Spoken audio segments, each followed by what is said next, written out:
Okay, we are preparing to launch 200 paper planes from the edge of space.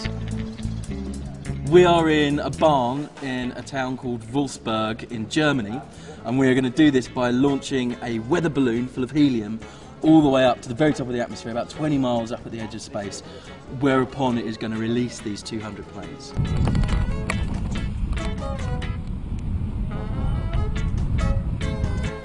Good job.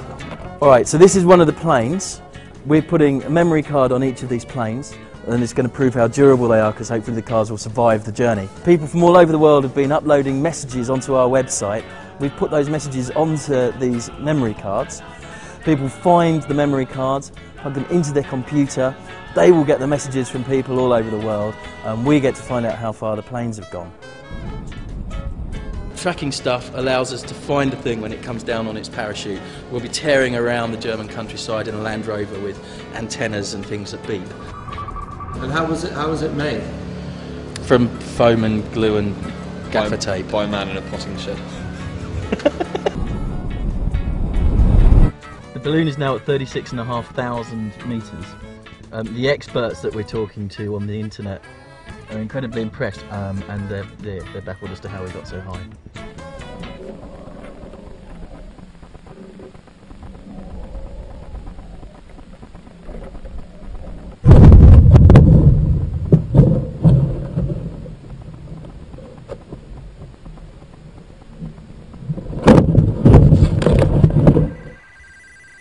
Yeah, we've got a burst. We're coming down. Hooray!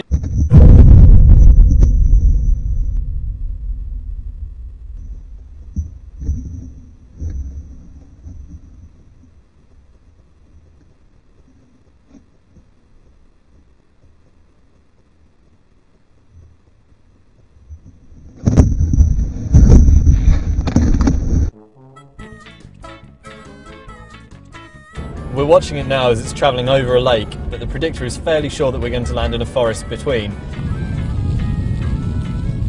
But it's going to be at the top of one of these trees.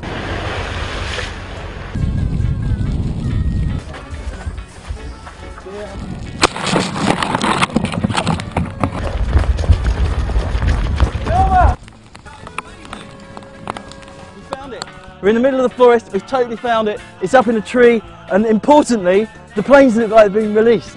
Woohoo! Look out, Paul! Yes! I never thought that'd work. Woo! Dude! Fantastic. Oh.